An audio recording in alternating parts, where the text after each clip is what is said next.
അറിയാതെ ലോകത്തിന്റെ വിവിധ ഭാഗങ്ങളിൽ മുസ്ലിം സമുദായത്തെ തന്നെ ഉപയോഗപ്പെടുത്തി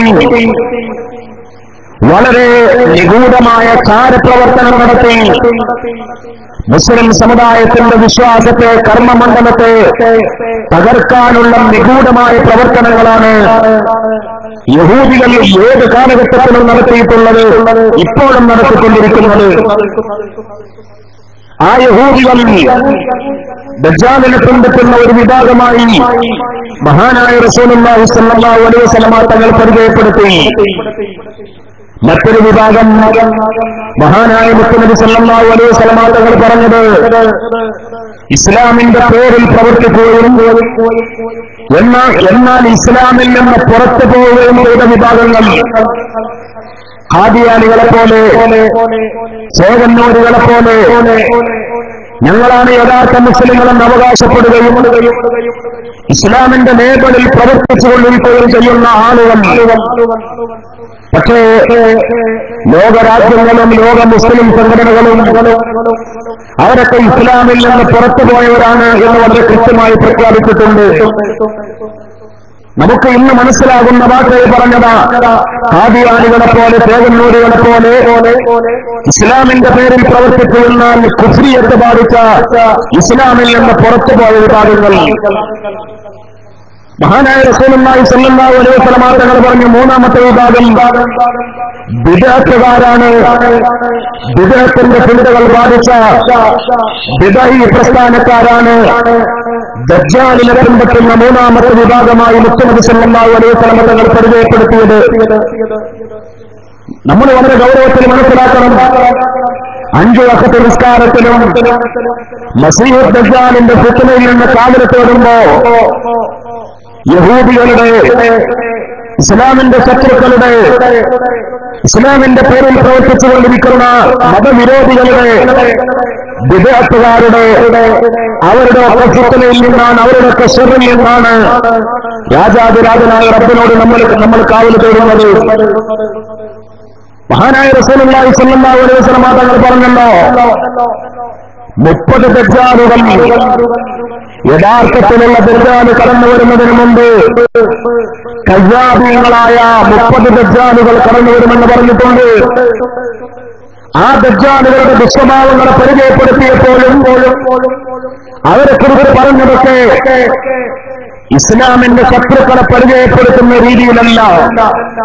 ഇസ്ലാമിനകത്ത് വന്ന് മുസ്ലിം സമുദായത്തിന്റെ ഈമാനും അവരുടെ ഇസ്ലാമും തകർക്കാൻ ശ്രമിച്ചുകൊണ്ടിരിക്കുന്ന അഹ്ലു സുന്നത്ത് വൽ ജമാഅത്തിന്റെ വിരുദ്ധ പക്ഷത്തുള്ള സംഘടനകളും വിശ്വാസങ്ങളും അവരുടെ പ്രവർത്തനങ്ങളുമാണ് ദജ്ജാലിയത്തിന്റെ അടിത്തറയായി അഷ്റഫുൽ ഖൽഖ് സയ്യിദുനാ ത്വാഹ റസൂലുള്ളാഹി സ്വല്ലല്ലാഹു അലൈഹി വസല്ലം തങ്ങൾ പരിചയപ്പെടുത്തിയത്. ഖാദിയാനികൾ ഇസ്ലാമിന്റെ പടിക്ക് പുറത്തു പോകാൻ എന്താ കാരണം? വളരെ ഗൗരവത്തോടുകൂടെ വിലയിരുത്തണം. ഏതേത് സംഘടനകൾ വന്നാലും, ഏതേത് പ്രസ്ഥാനക്കാർ വന്നാലും ഇസ്ലാമിന്റെ പേരിൽ പ്രവർത്തിക്കുന്ന മുഴുവനും നമുക്ക് അംഗീകരിക്കാൻ പറയാൻ എന്തേ കാരണം? അവരെ നിസ്കരിക്കാത്തവരായതുകൊണ്ടാണോ? അല്ല, 5 വഖത്ത് നിസ്കരിക്കുന്നവരാണ് ഖാദിയാനികൾ. അത് മാത്രമല്ല, തഹജ്ജുദ് നിസ്കാരം നിർബന്ധമാണ് എന്ന് വിശ്വസിക്കുന്നവരും അത് പ്രചരിപ്പിക്കുന്നവരുമാണ് ഖാദിയാനികൾ. മതപരമായ വിഷയങ്ങളിൽ, ആരാധനയുടെ കാര്യങ്ങളിൽ പലപ്പോഴും നമ്മെക്കാൾ ഒരു പടി മുന്നിലായി. ഈ അടുത്ത് പള്ളിപ്പുറത്ത് പോയപ്പോ അവിടെ ഖാദിയാനികൾക്കൊരു പള്ളിയുണ്ട്. അവരെക്കുറിച്ച് ബഹുമാനപ്പെട്ട പി.കെ. ഉസ്താദുമായി ചർച്ച നടത്തിയപ്പോ അദ്ദേഹം പറഞ്ഞു കുറെ കാര്യങ്ങൾ. ആത്മീയമായ പ്രവർത്തനങ്ങളിൽ, ഇബാദത്തുകളിൽ സാധാരണക്കാരെക്കാൾ കൂടുതൽ ആവേശം കാണിക്കുന്നവരാണ് ഖാദിയാനികൾ. ലാ ഇലാഹ ഇല്ലല്ലാഹ് അവർ വിശ്വസിക്കുന്നുണ്ട്, മുഹമ്മദ് റസൂലുള്ളാഹിൽ അവർ വിശ്വസിക്കുന്നുണ്ട്, അവർക്ക് നിസ്കാരവും നോമ്പും എല്ലാം ഉണ്ട്, ഖുർആൻ അവർ അംഗീകരിക്കുന്നുണ്ട്. പിന്നെ എന്റെ ഖാദിയാനികൾ ഇസ്ലാമിൽ നിന്ന് പുറത്താണ് എന്ന് ലോകരാജ്യങ്ങളും മുസ്ലിം സംഘടനകളും പറയാൻ കാരണം അവർ ഏറ്റവും പ്രധാനമായി ഖത്മുൻ നുബുവത്തിനെ നിഷേധിച്ചു. മഹാനായ റസൂലുള്ളാഹി സ്വല്ലല്ലാഹു അലൈഹി വസല്ലമ തങ്ങൾക്കാണ് മുത്തുനബിയോടുകൂടെ പ്രവാചക പരമ്പര അവസാനിച്ചു. ഇനി ഒരു പ്രവാചകൻ വരാനില്ല. ഖത്മുൻ നബുവത്തിനെ നിഷേധിച്ചു. അവരുടെ നേതാവ് മിർസാ ഗുലാം അഹ്മദ് ഖാദിയാനി, അയാളെ പ്രവാചകനാണ്, ഇമാം മഹദിയാണ്. വിരുദ്ധമായ പലതരത്തിലുള്ള വാദങ്ങൾ കൊണ്ടുവന്നു അള്ളാന്റെ റസൂലിന്റെ ഖത്മുൻ നബുവത്തിനെ നിഷേധിച്ചു എന്ന മാരകമായ പാതകമാണ് ഖാദിയാനികൾക്ക് പറ്റിയ ഭീമമായ അബദ്ധങ്ങളിൽ ഒന്ന്. അള്ളാന്റെ റസൂൽ ഒരു സാധാരണക്കാരനാണ് എന്നല്ല അവർ പറഞ്ഞത്. റസൂലുള്ളാഹി സ്വല്ലല്ലാഹു അലൈഹി വസല്ലമ തങ്ങൾ അന്ത്യപ്രവാചകനല്ല, മുത്തുനബിയുടെ ഖത്മുൻ നബുവത്ത് എന്ന മനോഹരമായ ഗുണവിശേഷത്തെ നിഷേധിച്ചു എന്ന കാരണത്താൽ അവരെ ഇസ്ലാമിൽ നിന്ന് പുറത്തു പോകാൻ കാരണമായിട്ടുള്ളതിൽ വിദേഹത്തിനെ നമ്മൾ എത്രമേൽ ഭയപ്പാടോടുകൂടെ കാണണം. അല്ലാഹുവിന്റെ റസൂൽ സ്വല്ലല്ലാഹു അലൈഹി വസല്ലമ തങ്ങൾ സാധാരണക്കാരനാണ് എന്ന് പറയുന്നവർ, റസൂലുള്ളാഹി സ്വല്ലല്ലാഹു അലൈഹി വസല്ലമ തങ്ങളുടെ മനോഹരമായ ഗുണവിശേഷണങ്ങളെ ഇല്ലാതാക്കാൻ ശ്രമിക്കുന്നവർ, പ്രവാചക തിരുമേനി സ്വല്ലല്ലാഹു അലൈഹി വസല്ലമ തങ്ങളുടെ മോചിതത്വങ്ങളെ നിഷേധിക്കാൻ ശ്രമിക്കുന്നവർ, മുത്തുനബിയുടെ വഫാത്തിന് ശേഷം മരണത്തിന് ശേഷം മോചിതത്വങ്ങളൊക്കെ നിലനിൽക്കുകയില്ല എന്ന് വാദിക്കുന്നവർ, അങ്ങനെയുള്ള ആളുകളുടെ വിശ്വാസങ്ങളും ചിന്തകളും എത്ര ഗൗരവത്തോടുകൂടെയാണ് എത്തിച്ചേരുന്നത് എന്ന് മനസ്സിലാക്കണം.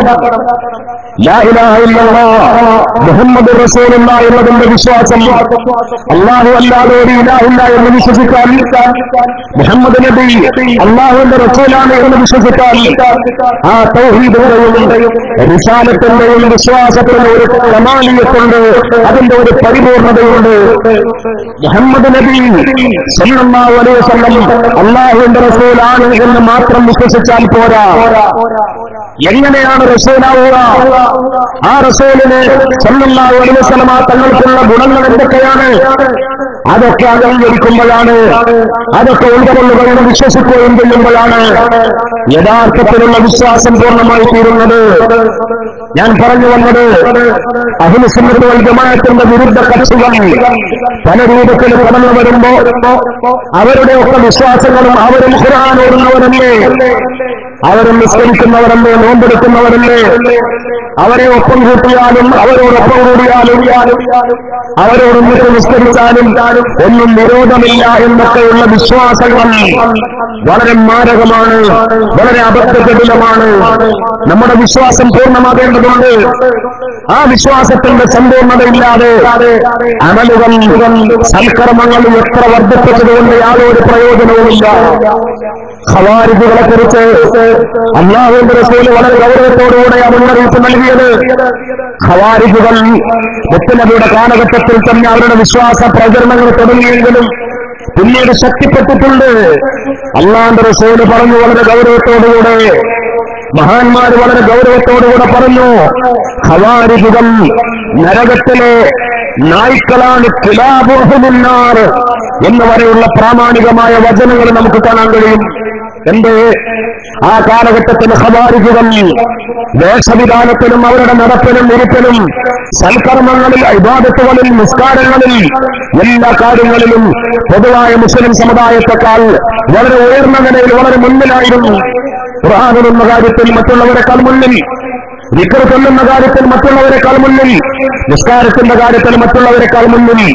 അപ്പോ കുറെ നിസ്കാരവും വിവാദത്തും ഉണ്ടാവുക എന്നതല്ല, അതിനപ്പുറം വിശ്വാസം അത് വളരെ ശക്തമാകണം.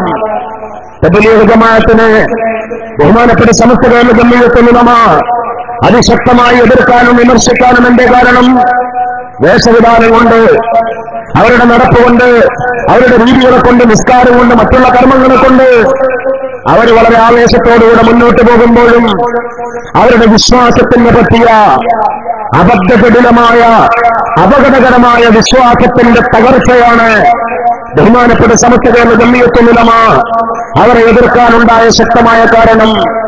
വ്യാജ തരീഖത്തുകളെ, കള്ളത്തരീഖത്തുകളെ സമസ്ത എതിർക്കാൻ എന്റെ കാരണം അതിലൂടെയൊക്കെ എത്തിച്ചേരുന്ന അപകടകരമായ പ്രവണതകളുണ്ട്.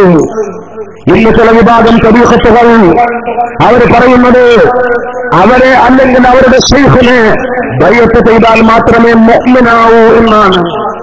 മുഅ്മിനാവണമെങ്കിൽ അല്ലെങ്കിൽ മുസ്ലിം മാത്രമേ ആകൂ എന്ന് ആത്മീയമായി ആഗ്രഹിക്കുന്ന, ആത്മീയമായി താല്പര്യമുള്ള, ആത്മീയതയുടെ മധുരം നുകരണമെന്ന് ആഗ്രഹിക്കുന്ന പല ആളുകളും അറിഞ്ഞും അറിയാതെയും അങ്ങനെയുള്ള കെടുവനകളിൽ പെട്ടുപോകുന്നു.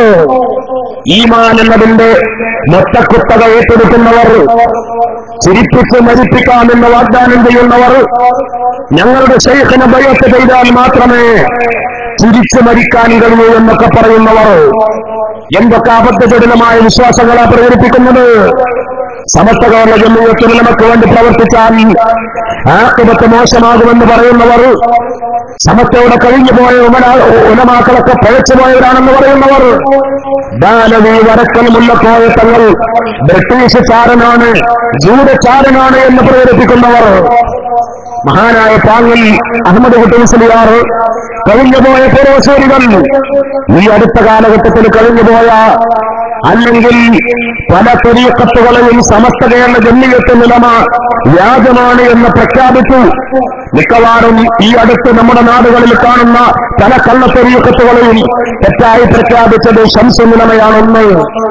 ശംസുൽ ഉലമയ്ക്ക് ശേഷം വന്ന മഹാന്മാരായ പല പണ്ഡിതന്മാർ അവരെയൊക്കെ ആക്ഷേപിക്കുക എന്ന് പറഞ്ഞാൽ അത് അവരെ, ഈ ത്വരീഖത്തുകാരെ എതിർത്തവർ എന്ന അർത്ഥത്തിലെങ്കിലും ഉൾക്കൊള്ളാൻ കഴിയും.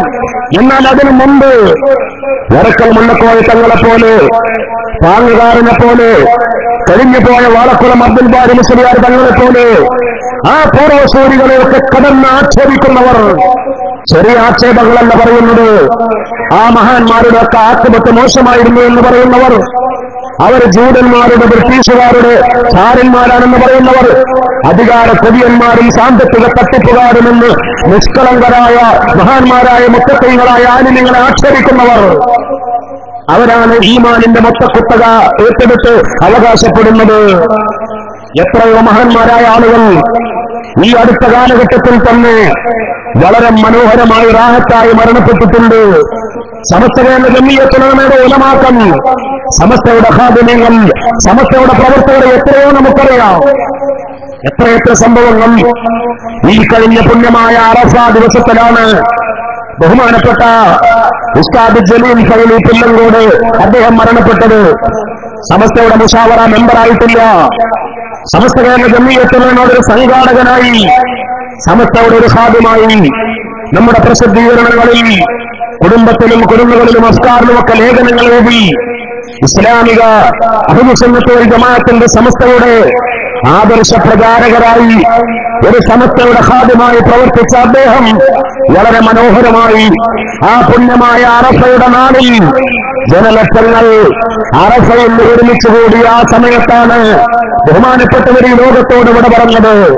അല്ലാഹു റബ്ബുൽ ഇസ്സത്ത് പൊരുത്തപ്പെട്ട സമയത്ത്, നല്ല നല്ല ദിവസങ്ങളിൽ, നല്ല മാസങ്ങളിൽ, നല്ല സമയങ്ങളിൽ മനോഹരമായി പുഞ്ചിരിയോടുകൂടെ മരണപ്പെട്ടവർ, ലാ ഇലാഹ ഇല്ലല്ലാഹ് എന്ന കലിമത്ത് തൗഹീദ് ഉറക്കെ ഉച്ചരിച്ച് മരണപ്പെട്ടവർ, വുളൂഓടുകൂടെ മരണപ്പെട്ടവർ, സുജൂദിൽ കിടന്ന് മരണപ്പെട്ടവർ, അങ്ങനെ എത്രയോ ഉദാഹരണങ്ങൾ നമുക്ക് പറയാൻ കഴിയും. പുഞ്ചിരിച്ചു കിടക്കുന്ന ജനാസകൾ, പുഞ്ചിരിച്ചു കിടക്കുന്ന മയ്യത്തുകൾ എത്രയോ നമ്മൾ കണ്ടിട്ടുണ്ട്. ബഹുമാനപ്പെട്ട സമസ്ത കേരള ജംഇയ്യത്തുൽ ഉലമയുടെ ഖാദിമീങ്ങൾ പിന്നെ ചിരിപ്പിച്ച് മരിപ്പിക്കുന്നത് ഒരു സംഘടനയുടെ, ഒരു തരീഖത്തിന്റെ കുത്തകയായി കൊണ്ടു നടക്കുന്നവർ, മറ്റുള്ളവരെ ചിരിപ്പിച്ച് മരിപ്പിക്കാമെന്ന് വാഗ്ദാനം ചെയ്യുന്ന ശൈഖ്, അയാൾ മരിച്ചിട്ടില്ലല്ലോ, അയാൾ മരണത്തിന്റെ രുചി അനുഭവിച്ചിട്ടില്ലല്ലോ. ജീവിച്ചിരിക്കുന്ന ഒരു ശൈഖാണ് പറയുന്നത് നിങ്ങളൊക്കെ ചിരിപ്പിച്ച് മരിപ്പിക്കാമെന്ന് സ്വയം വാഗ്ദാനം ചെയ്യുന്ന സ്വന്തം ആഖിബത്ത് എങ്ങനെയാവണം? മശായിഖന്മാർ അങ്ങനെ വാഗ്ദാനം ചെയ്തിട്ടുണ്ടോ? തൗഹീദും ഈമാനും ചിരിപ്പിച്ചുള്ള മരണവും അതൊക്കെ സ്വന്തം കുത്തകയാക്കി കൊണ്ടു നടക്കുന്ന കള്ളത്തൊരീഖത്തുമാർ. ഞാൻ പറഞ്ഞു വരുന്നത്, ഇസ്ലാമിന്റെ പേരിൽ, സുന്നത്ത് ജമാഅത്തിന്റെ പേരിൽ, ആത്മീയതയുടെ പേരിൽ പ്രവർത്തിക്കുന്ന ആർക്കും പ്രവർത്തിക്കാൻ ഇന്ത്യ രാജ്യത്ത് സ്വാതന്ത്ര്യവും അവകാശവുമുണ്ട്. പക്ഷേ അത് നിഷ്കളങ്കരായ സ്വാലിഹീങ്ങളെ, മുത്തഖീങ്ങളെ, മഹാന്മാരെ അവരെ വ്രണപ്പെടുത്തിക്കൊണ്ടാവരുത്, അവരുടെ മനസ്സ് വേദനിപ്പിച്ചുകൊണ്ടാവരുത്. നമുക്കറിയാം, ജീവിതം കൊണ്ട്, നേർക്കുനേരെയുള്ള അനുഭവം കൊണ്ട് വളരെ മുഖലിസീങ്ങളായ ദുആക്കുത്തരം കിട്ടുന്ന, ദുനിയാവ് ഒട്ടും ആഗ്രഹിക്കാത്ത നായകന്മാരാണ് സമസ്ത കേരള ജംഇയ്യത്തുൽ ഉലമക്ക് നേതൃത്വം നൽകുന്നത്. ബഹുമാനപ്പെട്ട ശൈഖുനാ കോയക്കുട്ടി ഉസ്താദിനെ പോലെ ശൈഖുനാ ചെറുശ്ശേരി ഉസ്താദിനെ പോലെ ആത്മീയമായ ഒരുപാട് മശായിഖന്മാരുമായി ബന്ധമുള്ള ത്വരീഖത്തുകളുള്ള മഹാന്മാരുടെ വളരെ വിശുദ്ധമായ ശിൽസകളിലൂടെ ത്വരീഖത്തുകളും അതിന്റെ അമലുകളും കൊണ്ട് നടക്കുന്ന, എന്നാൽ ത്വരീഖത്തുകളുണ്ട് എന്ന് പ്രചാരണം നടത്താത്ത, അത് ഒരാത്മീയ ചൂഷണമാക്കി മാറ്റാത്ത മുത്തഖീങ്ങളാണ് ബഹുമാനപ്പെട്ട സമസ്ത കേരള ജംഇയ്യത്തിന് നമുക്ക് നേതൃത്വം നൽകുന്നത്. സമസ്തയോടൊപ്പം നിൽക്കുന്ന മുഖലിസീങ്ങൾ ബഹുമാനപ്പെട്ട അത്തിപ്പറ്റ ഉസ്താദിനെ പോലെ, ബഹുമാനപ്പെട്ട പറപ്പൂർ ഉസ്താദിനെ പോലെ വളരെ നിസ്വാർത്ഥരായ നിഷ്കളങ്കരായ ആത്മീയ നായകന്മാർ, അവരൊക്കെ നമ്മോടൊപ്പം നിൽക്കുന്ന ഈ വിശുദ്ധമായ സംഘടന ആത്മീയമായ ഒരു തട്ടിപ്പ് നടത്താത്ത, സാമ്പത്തിക ലക്ഷ്യങ്ങൾക്ക് വേണ്ടി ആത്മീയ വഴികളെ ഉപയോഗപ്പെടുത്താത്ത ആ മുഖലിസീങ്ങൾ, അള്ളാഹുവിനെ ഭയപ്പെട്ട് ജീവിക്കുന്ന, ദുനിയാവിലെ സ്ഥാനമാനങ്ങൾ ആഗ്രഹിക്കാത്ത നമുക്ക് എത്രയോ അനുഭവങ്ങളുള്ള ആ മഹാന്മാർ, അവരെ വേദനിപ്പിച്ചാൽ, അവരെ സങ്കടപ്പെടുത്തിയാൽ അതിന്റെ ദുരനുഭവം ഈ ദുനിയാവിൽ നിന്ന് തന്നെ അനുഭവിക്കേണ്ടി വരുമെന്ന് എല്ലാവരും മനസ്സിലാക്കുന്നത് നല്ലതാണ്. ബഹുമാനപ്പെട്ട സമസ്ത കേരള ജംഇയ്യത്തുൽ ഉലമ അതിന്റെ 90ാം വാർഷിക മഹാസമ്മേളനം പ്രഖ്യാപിച്ച ഒരു സാഹചര്യത്തില് ഇന്ന് കേരളത്തിലെ മുസ്ലിം സമുദായമുള്ളത്. ഈ കഴിഞ്ഞ വർഷങ്ങളിൽ സമസ്തയുടെ വാർഷികം നടന്നു, 85ാം വാർഷികം നടന്നു, SYSന്റെ സംസ്ഥാന സമ്മേളനം 60ാം വാർഷികം നടന്നു, SKFSFന്റെ 25ാം വാർഷികം സിൽവർ ജൂബിലി നടന്നു. കേരളത്തിലെ മുസ്ലിം സമുദായം എത്ര വളരെ ആവേശത്തോടുകൂടെയാണ് സമസ്തയുടെ പ്രവർത്തനങ്ങളെ ഏറ്റെടുത്തത്. ചെറുതുരുക്കുള്ള യുവാക്കൾ, ചെറുപ്പക്കാര്, നാട്ടുകാര്, മഹല്ലുകള്, പൗരപ്രമാണിമാര് എല്ലാവരും കേരളത്തിൽ സമസ്ത കേരള ജംഇയ്യത്തുൽ ഉലമ ഒരു സമ്മേളനം നടത്തിയാൽ അത് ഉൾക്കൊള്ളാൻ ഒരു സ്ഥലമില്ല എന്ന ആശങ്കയിലാണ് ഇന്നും സംസ്ഥാന നായകന്മാർ. സമ്മേളനം നേരത്തെ പ്രഖ്യാപിച്ചു, 90ാം വാർഷികം നേരത്തെ പ്രഖ്യാപിച്ചു. പക്ഷേ അത് നടത്താനുള്ള സ്ഥലം പ്രഖ്യാപിക്കാൻ കഴിയാതെ വിശാലമായ ഒരു സ്ഥലം കണ്ടെത്താനുള്ള ശക്തമായ പരിശ്രമത്തിലാണ് ബഹുമാനപ്പെട്ട സമസ്ത കേരള ജംഇയ്യത്തുൽ ഉലമയുടെ നായകന്മാർ. അള്ളാഹു നമ്മുടെ നേതാക്കൾക്ക് വിശാലമായ സൗകര്യമുള്ള ആ സ്ഥലം കണ്ടെത്താനും സമസ്തയുടെ 90ാം വാർഷിക മഹാസമ്മേളനം ഒരു ഐതിഹാസിക സംഭവമാക്കി മാറ്റാനും അതിൽ പങ്കെടുക്കാനും നമുക്കൊക്കെ പടച്ചറബ് തൗഫീഖ് നൽകി അനുഗ്രഹിക്കട്ടെ. ബഹുമാനപ്പെട്ട സമസ്ത അത് മുസ്ലിം സമുദായം ഏറ്റെടുത്ത ഒരു സംഘടനയാണ്. ഇപ്പോ സമസ്ത പ്രഖ്യാപിച്ച ക്യാമ്പയിൻ ദഅവത്തിന് കൈത്താങ്ങ് എന്ന പേരിൽ സമസ്ത സാധാരണ ഒരു സമ്മേളനം പ്രഖ്യാപിച്ചാൽ ആ സമ്മേളനത്തിന്റെ മുന്നോടിയായി അങ്ങനെ ഒരു ക്യാമ്പയിൻ പ്രഖ്യാപിക്കാറില്ല. അൽഹംദുലില്ലാഹ് സമസ്തയുടെ പ്രവർത്തനങ്ങൾ കേരളത്തിലും കേരളത്തിന് പുറത്തുമൊക്കെ വ്യാപിപ്പിക്കുന്നതിന് വേണ്ടി വളരെ പ്രധാനപ്പെട്ട 5 ലക്ഷ്യങ്ങളോടെ, അത് പ്രധാനമായി ജീവകാരുണ്യ പ്രവർത്തനം, പാവപ്പെട്ട മുഅല്ലിമീങ്ങളുടെ, രോഗികളുടെ, കഷ്ടപ്പെടുന്നവരുടെ, പ്രയാസപ്പെടുന്നവരുടെ അവർക്ക് റിലീഫ് പ്രവർത്തനങ്ങൾ ഓരോ വർഷവും കോടിക്കണക്കിന് രൂപ ചെലവഴിക്കുന്ന സമസ്ത കോടിക്കണക്കിന് രൂപയാണ് റിലീഫ് പ്രവർത്തനത്തിന് വേണ്ടി ഓരോ കൊല്ലവും സമസ്ത ചെലവഴിക്കുന്നത്. അത് സാധാരണ ജനങ്ങളിൽ നിന്ന് പിരിവെടുത്തുകൊണ്ടല്ല നടത്താറുള്ളത്. അൽഹംദുലില്ലാഹ് ആ ലക്ഷ്യം അത് കൂടുതൽ ജനങ്ങളിലേക്ക് എത്തിക്കണം, കൂടുതൽ നാട്ടുകാരിലേക്ക്, മുഅല്ലിമീങ്ങളിലേക്ക്, പാവങ്ങളിലേക്ക് അത് എത്തിക്കണം. അപ്രകാരം തന്നെ സമസ്തയുടെ പ്രവർത്തനം കഴിഞ്ഞ ഏതാനും വർഷങ്ങളായി മറ്റുള്ള സ്റ്റേറ്റുകളിൽ, കർണാടകയിൽ, തമിഴ്നാടിൽ, അതേപോലെ വെസ്റ്റ് ബംഗാളിൽ, ആസാമിൽ, ഒറീസയിൽ, മഹാരാഷ്ട്രയിൽ, മറ്റു പല സ്റ്റേറ്റുകളിലും സ്ഥാപനങ്ങളും പള്ളികളും മദ്രസകളും ഒക്കെ സമസ്ത ഉണ്ടാക്കി തുടങ്ങി. അത് കൂടുതൽ വ്യാപിപ്പിക്കുക എന്നത് സമസ്തയുടെ ഏറ്റവും പ്രധാനപ്പെട്ട ലക്ഷ്യങ്ങളിൽ മറ്റൊന്നാണ്. മഹല്ലുകളുടെ ശാക്തീകരണം, ഇസ്ലാമിക ദഅവത്ത്, സമസ്ത കേരള ജംഇയ്യത്തുൽ ഉലമയുടെ പ്രാസ്ഥാനിക പ്രസിദ്ധീകരണ പ്രവർത്തനങ്ങൾ, ഈ കാര്യങ്ങൾക്കൊക്കെ വേണ്ടി 5 ലക്ഷ്യങ്ങളെ മുന്നിൽ വെച്ചുകൊണ്ട് ദഅവത്തിന് കൈത്താങ്ങ് എന്ന പ്രമേയത്തിൽ സമസ്ത ഒരു ക്യാമ്പയിൻ പ്രഖ്യാപിച്ചപ്പോ കേരളത്തിലെ മഹല്ലുകൾ, മദ്രസകൾ, പൊതുജനങ്ങൾ, സംഘടനാ പ്രവർത്തകർ വളരെ ആവേശത്തോടുകൂടെ ഏറ്റെടുത്തു. ചില ആളുകൾ അതിനെതിരെ വളരെ മോശമായ ദുഷ്പ്രചാരണം നടത്തി. പക്ഷേ ആ ദുഷ്പ്രചാരണം നടത്തിയതുകൊണ്ട് വളരെ കൂടുതൽ സംഘടന സമസ്ത പ്രതീക്ഷിച്ചതിനേക്കാൾ കൂടുതൽ ആ ക്യാമ്പയിൻ വിജയിച്ചു എന്നാണ് സംസ്ഥാന നേതാക്കൾക്ക് നമുക്ക് കിട്ടിയ റിപ്പോർട്ട്. നിങ്ങൾ എതിർക്കണം, ഓരോ നന്മകളും നിങ്ങൾ എതിർക്കണം. ബഹുമാനപ്പെട്ട സമസ്ത കേരള ജംഇയ്യത്തുൽ ഉലമ വിശുദ്ധമായ ഒരു ലക്ഷ്യത്തോടുകൂടെ, വളരെ ആത്മാർത്ഥമായ ഒരു ലക്ഷ്യത്തോടുകൂടെ ഇത് സമസ്തയുടെ നേതാക്കൾക്ക് സമ്പന്നരാകാൻ വേണ്ടി പ്രഖ്യാപിച്ച ഒരു ക്യാമ്പയിൻ ആയിരുന്നില്ലല്ലോ. ഇന്നേ വരെ അതുണ്ടായിട്ടില്ലല്ലോ. സമസ്തയുടെ നേതാക്കളാരും സമസ്തക്ക് വേണ്ടിയുള്ള ഫണ്ട് കൊണ്ട് അവർക്ക് വീട് പണിയാനോ അവർക്ക് മറ്റുള്ള സുഖസൗകര്യങ്ങൾക്ക് വേണ്ടി ഉപയോഗപ്പെടുത്തിയിട്ടില്ല. സമസ്തയുടെ നേതാവ്, സമസ്തയുടെ അധ്യക്ഷൻ, ബഹുമാനപ്പെട്ട ശൈഖുനാ കോയക്കുട്ടി ഉസ്താദ്, അള്ളാഹു ദീർഘായുസ്സ് കൊടുക്കട്ടെ, നമ്മുടെ ജില്ലക്കാരനാണ്, നമുക്ക് അഭിമാനിക്കാം. ഉസ്താദിനെ കാണാൻ, ഉസ്താദിന്റെ വീട്ടിലേക്ക് കടന്നു ചെന്നാൽ ആരാണ് സമസ്തയുടെ നേതാവ് എന്ന് ബോധ്യപ്പെടും. ഉസ്താദിന്റെ ഒരു പഴയ വീട്, ആ വീട് മുഴുവനും എല്ലാ ഭാഗവും മുഴുവനായി ചെത്തിത്തേപ്പിട്ട് പോലുമില്ല. ഗസ്റ്റുകൾ കടന്നു വന്നാൽ, അതിഥികൾ കടന്നു വന്നാൽ അവിടെ ഇരിക്കാനുള്ള വലിയ വലിയ വിലപിടിപ്പുള്ള സോഫ സെറ്റുകളോ കുഷനുകളോ ഒന്നും അവിടെയില്ല.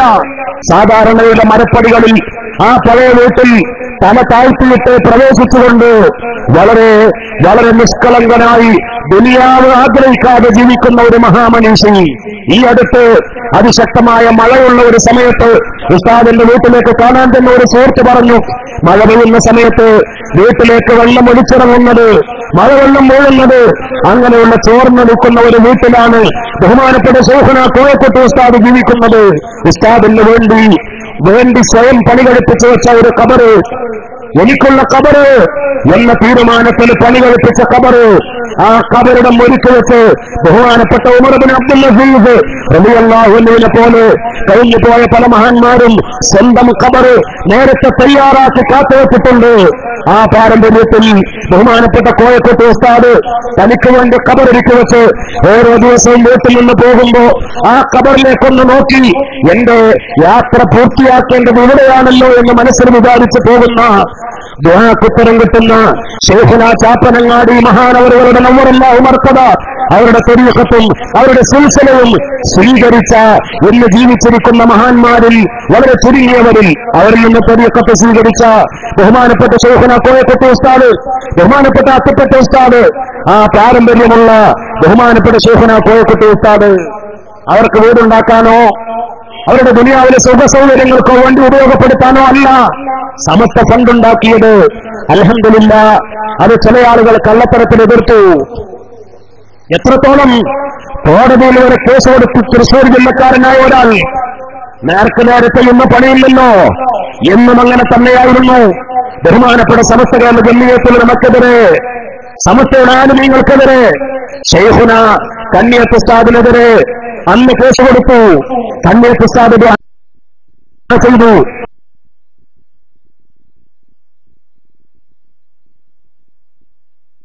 തന്റെ അനുയായികളെ കൊണ്ട് കേസ് കൊടുക്കേണ്ടതും തുടരും. തൃശ്ശൂർ ജില്ലക്കാരനായ ഒരാൾ കേസ് കൊടുപ്പിച്ചു. കോടതി അത് നിഷ്കരുണമാ കേസ് തള്ളിക്കളഞ്ഞു. നമ്മളൊക്കെ പത്രങ്ങളിൽ വായിച്ചതാണ്. നിഷ്കരണം കേസ് തള്ളിക്കളഞ്ഞു. കാരണം സമസ്ത കേരള ജംഇയ്യത്തുൽ ഉലമയെ, സമസ്ത കേരള ജംഇയ്യത്തുൽ ഉലമ ഒരു തട്ടിപ്പ് നടത്തുന്ന സംഘടനയാണ് എന്ന് ഈ കേരളത്തിലെ ചെറിയൊരു കോടതി മുതൽ ഇന്ത്യയിലെ സുപ്രീം കോടതി വരെ ഏത് കോടതിയിൽ പോയാലും സമസ്തയെക്കുറിച്ച് ഏത് ജഡ്ജിമാർക്കും സുപ്രീം കോടതിയിലെ ചീഫ് ജസ്റ്റിസിന് വരെ കൃത്യമായ ബോധ്യമുണ്ട്. സമസ്ത കേരള ജംഇയ്യത്തുൽ ഉലമ നിഷ്കളങ്കതയുടെ ഒരു പ്രസ്ഥാനമാണ് എന്ന് തെറ്റിദ്ധരിപ്പിക്കാൻ കഴിയില്ല. ഏതെങ്കിലും ബിസിനസ്സുകളും കച്ചവടങ്ങളും നടത്തുന്ന ഒരു സംഘടനയെക്കുറിച്ച് ആക്ഷേപം പറയുന്നത് പോലെയല്ല. അവരെ പോലെയാണ് എല്ലാവരും എന്ന് കരുതി അവിടെയാണ് അപകടം. എന്നെ പോലെയാണ് എല്ലാവരും എന്ന് കരുതിയാൽ അവിടെയാണ് അപകടം. നിങ്ങളുടെ സംഘടനയെ പോലെ സാമ്പത്തികമായ തട്ടിപ്പ് നടത്തുന്ന അതേപോലെ ഒരു സംഘടനയല്ല സമസ്ത കേരള ജംഇയ്യത്തുൽ ഉലമ. കാരണം അവരുടെ സ്വഭാവം അവർക്കറിയാം. യതീമക്കളുടെ പേരിൽ പണം പിരിച്ച് അത് കേസ് നടത്താൻ വേണ്ടി ചെലവഴിച്ചു. സമസ്ത കേരള ജംഇയ്യത്തുൽ ഉലമ ഇന്നേ വരെ സ്വന്തം പണം സമസ്തയായിട്ടൊരു കേസ് കൊടുത്ത് പണം ചെലവഴിച്ചിട്ടില്ലല്ലോ. പല ആളുകളും ചോദിക്കാറുണ്ട്. സമസ്തയുടെ പേര് ചില ആളുകൾ ഉപയോഗപ്പെടുത്തുമ്പോ, സമസ്ത കേരള ജംഇയ്യത്തുൽ ഉലമ എന്ന പേര് ഉപയോഗപ്പെടുത്തുമ്പോ, സമസ്തയുടെ പതാക ഉപയോഗപ്പെടുത്തുമ്പോ നിങ്ങളാണ് യഥാർത്ഥ സമസ്തയെങ്കിൽ എന്തേ നിങ്ങൾക്ക് കോടതിയിൽ പോയിട്ട് മറ്റുള്ളവരെ ആ പേര് ഉപയോഗപ്പെടുത്താതിരിക്കാനുള്ള വഴികൾ സ്വീകരിച്ചുകൂടെ എന്ന് ശംസുൽ ഉലമയുടെ കാലം മുതൽ ഇന്ന് വരെ ചോദ്യമുള്ള ഒരു ചോദ്യമാണത്. പക്ഷേ അന്നത്തെ സമസ്തയുടെ ഉലമാക്കൾ മറുപടി പറയാറുള്ളത്, സമസ്തയായിട്ട് ഇന്നേ ഒരു കേസ് കൊടുത്തിട്ടില്ല. പക്ഷേ സമസ്ത നൂറുകണക്കിന് കേസുകൾ കൈകാര്യം ചെയ്തിട്ടുണ്ട്. സമസ്തക്കെതിരെ കൊടുത്ത കേസുകൾ സമസ്തക്കെതിരെ കൊടുത്ത കേസുകൾ അത് കേരളത്തിലെ ചെറിയ കോടതികൾ, ഹൈക്കോടതി, സുപ്രീം കോടതി വരെ ഇന്നും നിലനിൽക്കുന്ന കേസുകളുണ്ട്. സമസ്തക്കെതിരെ കൊടുത്ത കേസുകളെ അത് സമസ്ത ഇടപെടേണ്ടി വരും.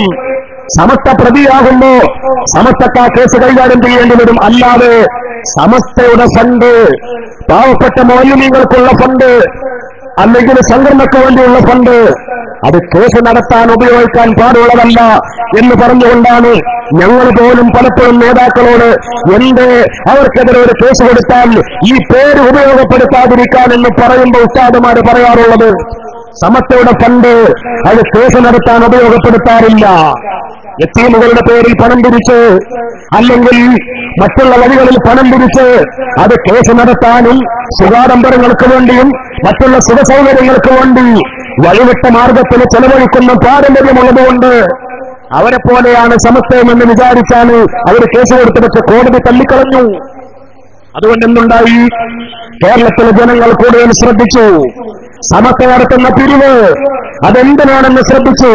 എല്ലാ പള്ളികളിലും മദ്രസകളിലും അത് കൂടുതൽ വിജയിച്ചു. ഇപ്പോഴും ആളുകൾ നമ്മുടെ നേതാക്കളെ, നമ്മുടെ മൗലവികളെ ഇങ്ങോട്ട് സമീപിച്ചുകൊണ്ടിരിക്കുകയാ. അത് കൂടുതൽ കൊടുത്തവർ തന്നെ പിന്നെയും കൊടുക്കാനും ഞങ്ങൾ സമസ്ത കേരള ജംഇയ്യത്തുൽ ഉലമയുടെ കൂടെയുണ്ട് എന്ന് പറഞ്ഞുകൊണ്ട് അൽഹംദുലില്ലാഹ് ആ ക്യാമ്പയിൻ വളരെ വിജയിച്ചു. ഇനിയും ഈ കൊല്ലം മാത്രമല്ല 5 കൊല്ലത്തേക്കാണ് 100 കോടി രൂപയുടെ പദ്ധതിയാണ് കേരളത്തിലെ മുസ്ലിം സമുദായത്തിന് വേണ്ടി, ഇതര സ്റ്റേറ്റുകളിലെ മുസ്ലിം സമുദായത്തിന് വേണ്ടി ബഹുമാനപ്പെട്ട സമസ്ത കേരള ജംഇയ്യത്തുൽ ഉലമ പ്രഖ്യാപിച്ചിട്ടുള്ളത്. നമുക്ക് ശക്തമായ ഉത്തരവാദിത്തമുണ്ട്. ഇന്ന് ലക്ഷക്കണക്കിന് മുസ്ലിങ്ങൾ ഇങ്ങോട്ട് കടന്നു വരുമ്പോ വെസ്റ്റ് ബംഗാളിൽ നിന്ന്, ആസാമിൽ നിന്ന്, ഒറീസയിൽ നിന്ന്, മറ്റുള്ള സ്റ്റേറ്റുകളിൽ നിന്ന്, ബീഹാറിൽ നിന്ന്, യുപിയിൽ നിന്ന് 20 ലക്ഷത്തിലധികം വരുന്ന കൂലിത്തൊഴിലാളികൾ ഈ കേരളക്കരയിൽ നിന്ന് പ്രവർത്തിച്ചുകൊണ്ടിരിക്കുകയാ, ജോലി ചെയ്തുകൊണ്ടിരിക്കുകയാ. നല്ലൊരു ശതമാനം മുസ്ലിം സമുദായം ഇസ്ലാമിന്റെ ബാലപാഠങ്ങൾ എന്താണെന്ന് അറിയാത്ത, നിസ്കരിക്കാൻ അറിയാത്ത, കാരണം അവരുടെ നാടുകളിൽ പള്ളികളും മദ്രസകളൊന്നുമില്ല. അതൊക്കെ ബോധ്യപ്പെട്ടതുകൊണ്ടാണ് സമസ്തയുടെ പ്രവർത്തനം അത് വ്യാപകമാക്കാൻ, SYSന്റെ പ്രവർത്തനം അത് വ്യാപകമാക്കാൻ അൽഹംദുലില്ലാഹ് ദേശീയ തലത്തിൽ വ്യാപകമാക്കുന്നതിന്റെ ഭാഗമായി ഈ വരുന്ന ജൂൺ മാസത്തിലെ ആദ്യവാരത്തില് ബാംഗ്ലൂരിൽ വെച്ച് SYSന്റെ സമ്മേളനം നടക്കാനിരിക്കുകയാണ്. സമസ്ത അതിന്റെ പ്രവർത്തനം കൂടുതൽ വ്യാപിപ്പിക്കുകയാണ്. അതിനോടൊപ്പം വളരെ ആവേശത്തോടുകൂടെ കേരളത്തിലെ മുസ്ലിം സമുദായമുണ്ട് എന്നത് നമുക്കൊക്കെ വളരെ അഭിമാനത്തോടുകൂടെ ഏറ്റെടുക്കാൻ കഴിയും. ഇൻഷാ അല്ലാഹ് ആ ഒരു സന്തോഷത്തിന്റെ ഭാഗമായിട്ടാണ് സമസ്ത എവിടെ സമ്മേളനം വിളിച്ചാലും പ്രാദേശികമായ യോഗങ്ങൾ വിളിച്ചാലും ഒക്കെ ഇതേപോലെ വളരെ വമ്പിച്ച ജനകീയമായ പിന്തുണ കൊണ്ട് അതൊക്കെ വിജയിച്ചുകൊണ്ടിരിക്കുന്നത്. അൽഹംദുലില്ലാഹ് ഈ ഒരു ഒത്തൊരുമ, ഈ ഒരു ഐക്യം മഹല്ലുകൾ, മദ്രസകൾ, പണ്ഡിതന്മാർ, നമുക്ക് നേതൃത്വം നൽകുന്ന ഉസ്താദുമാർ, ഖാദിമാർ, സാദാത്തുക്കൾ, മഹാന്മാർ അവരോടൊപ്പം നിന്നുകൊണ്ട് എന്തിനാണ് ഈ അതിശക്തമായ കൂട്ടായ്മയിൽ നമ്മൾ മാറിപ്പോകുന്നത്? എന്തിനാ മാറിപ്പോകുന്നത്? ലോക മുസ്ലിംകൾ ഇന്ന് അനുഭവിച്ചുകൊണ്ടിരിക്കുന്ന ഗതികേടുകൾ നമ്മൾ മനസ്സിലാക്കണം. എന്റെ പലയിടത്തും ഇങ്ങനെ അകറ്റപ്പെടുന്നത് നമ്മൾ പത്രങ്ങളിൽ വായിക്കുന്നു, സോഷ്യൽ മീഡിയകളിലൂടെ മനസ്സിലാക്കുന്നു. കഥകൾ, വേദനിപ്പിക്കുന്ന രംഗങ്ങൾ. മ്യാൻമറിൽ നിന്ന് അകറ്റപ്പെട്ട് എത്ര ആയിരങ്ങളാണ് നടുക്കടലിൽ കുടുങ്ങിക്കിടക്കുന്ന റോഹിംഗ്യൻ മുസ്ലിങ്ങളെന്ന് അത് ഐക്യരാഷ്ട്ര സഭയ്ക്ക് പോലും കണക്കില്ല. ഒരു രാജ്യത്ത് നിന്ന് അങ്ങനെ കൂട്ടത്തോടുകൂടെ അകറ്റപ്പെടുമ്പോ അവർക്ക് കുറവുണ്ടായത്? ബുദ്ധ തീവ്രവാദികൾ മ്യാൻമറിലെ പാവപ്പെട്ട മുസ്ലിം സമുദായത്തെ കുത്തിനിറച്ച്, ബോട്ടുകളിൽ കുത്തിനിറച്ച് അവരഭയാർത്ഥികളായി എല്ലാ രാജ്യക്കാരും മടക്കിവിട്ട് എത്രത്തോളം ചില രാജ്യങ്ങൾ അവരുടെ ആ ബോട്ടുകൾ ബോംബ് വെച്ച് തകർക്കുമെന്ന് വരെ ഭീഷണിപ്പെടുത്തി.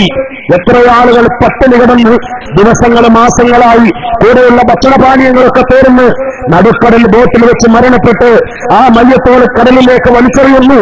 എത്രയോ കുഞ്ഞുമക്കളൊക്കെ വളരെ പ്രയാസപ്പെടുന്ന ചില രാജ്യങ്ങൾ അത് ഏറ്റെടുക്കാൻ തയ്യാറായി എന്ന വാർത്തകൾ നമ്മൾ വായിക്കുമ്പോൾ അൽഹംദുലില്ലാഹ് നമുക്കൊക്കെ ദുആ ചെയ്യാനേ കഴിയൂ. സഹായങ്ങൾ എത്തിച്ചു കൊടുക്കാൻ നമുക്കൊക്കെ ഒരു പരിമിതികളുണ്ട്.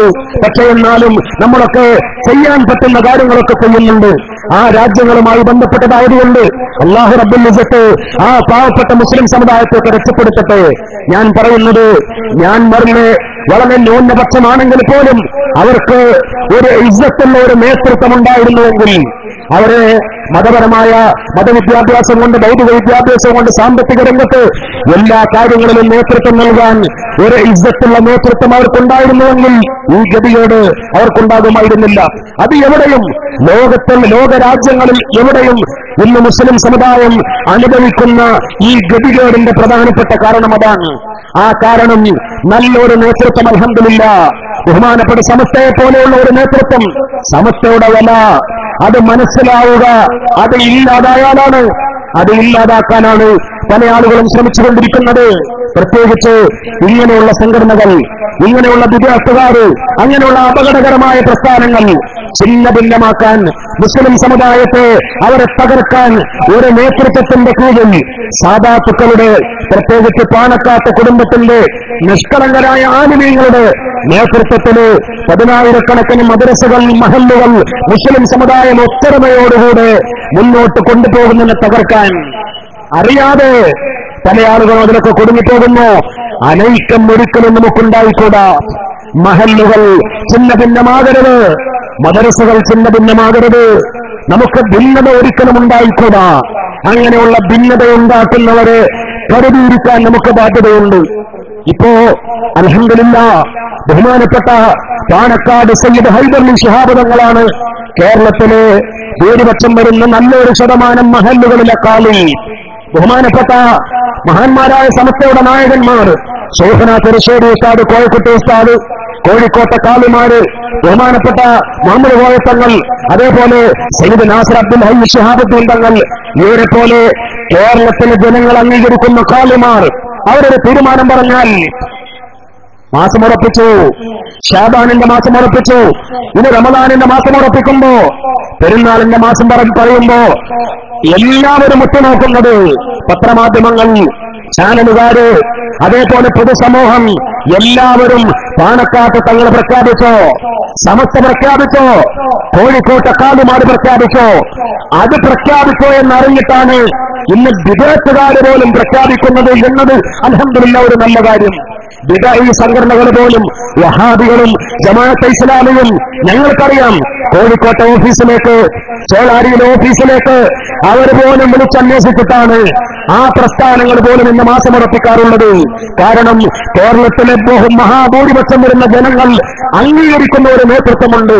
കാലിമാരുടെ നേതൃത്വം, അപ്രകാരം തന്നെ ഉസ്താദുമാരുടെ നേതൃത്വം, മഹല്ലുകളുടെ നേതൃത്വം, ഭദ്രത, കൂട്ടായ്മ, അതിനെ തകർക്കുന്ന നമ്മുടെ കുഞ്ഞുമക്കളുടെ മനസ്സിൽ പോലും വിഭജനത്തിന്റെ, വിഘടനത്തിന്റെ, എതിർപ്പിന്റെ അതിശക്തമായ അകൽച്ചയുടെ അതിർവരമ്പുകൾ ഉണ്ടാക്കുന്നവർ, മദ്രസകൾക്ക് അടച്ചുമറി വെക്കുന്നവർ, മദ്രസകൾ വെട്ടിപ്പിടിക്കാൻ കടന്നു വരുന്നവർ, ഉള്ള മദ്രസ ചില സ്ഥലങ്ങളിലൊക്കെ പോയ എത്ര വലിയ അപകടമാ. മദ്രസ പകുതി അടച്ചുമറി, പകുതി ഇപ്പുറത്ത്, പകുതി അപ്പുറത്ത്, 2 നിലയുള്ള മദ്രസയുടെ മുകളിൽ ഒരു വിഭാഗത്തിന്, ചോട്ടിൽ മറ്റൊരു വിഭാഗത്തിന്, പള്ളികൾ രണ്ടാക്കി നല്ല മനോഹരമായ ഐക്യത്തോടുകൂടെ മുന്നോട്ട്. എന്തിനാണിത്? എന്തിന്റെ പേരിൽ? അറബികൾ പണം തരുന്നു എന്ന കാരണം പറഞ്ഞോ? ഞങ്ങൾ കുറെ പള്ളി ഉണ്ടാക്കിയിട്ടുണ്ട് എന്ന് പറയാനോ? ഇൻഷാ അല്ലാഹ് ആ കാര്യങ്ങളൊക്കെ ഇവിടെ പിന്നീട് വിശദീകരിക്കാനിരിക്കുകയാ.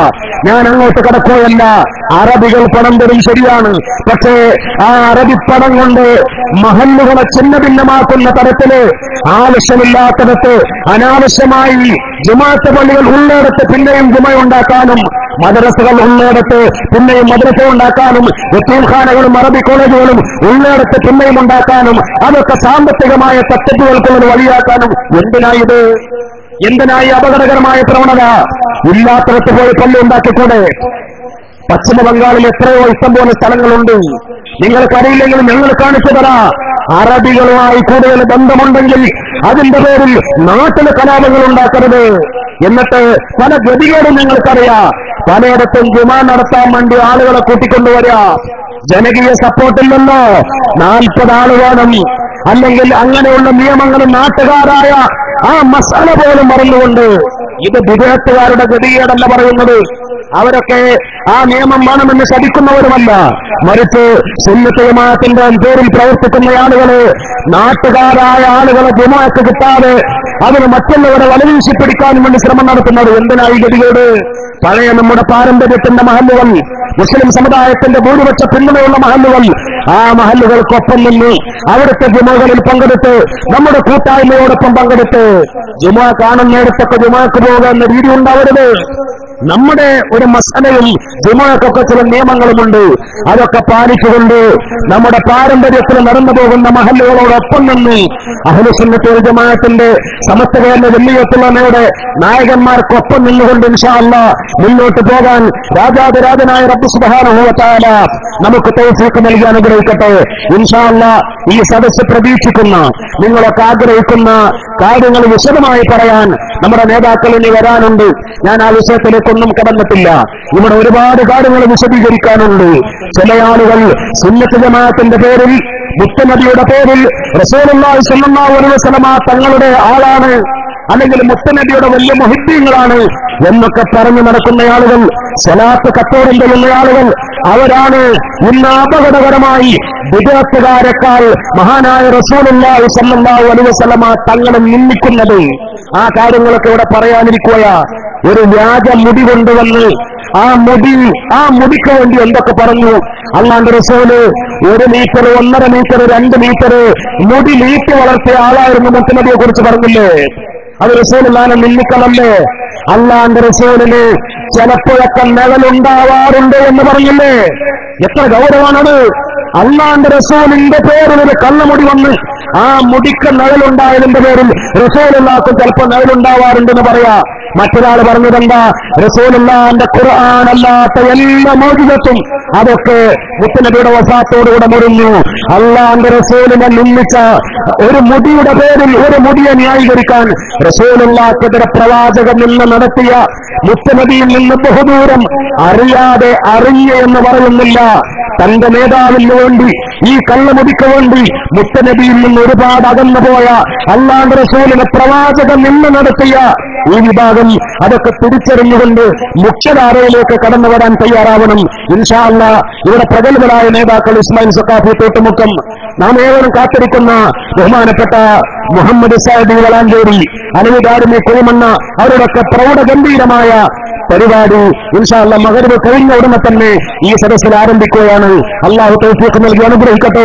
ബിസ്മില്ലാഹിർ റഹ്മാനിർ റഹീം എന്ന വിശുദ്ധമായ നാമത്താൽ ഈ ചടങ്ങ് ഔപചാരികമായി ഉദ്ഘാടനം ചെയ്തുകൊണ്ട് ഞാൻ എന്റെ വാക്കുകൾ അവസാനിപ്പിക്കുന്നു. വആഖിറു ദഅവാനാ അനിൽ ഹംദുലില്ലാഹി റബ്ബിൽ ആലമീൻ. അസ്സലാമു അലൈക്കും വറഹ്മത്തുള്ളാഹി വബറകാതുഹു.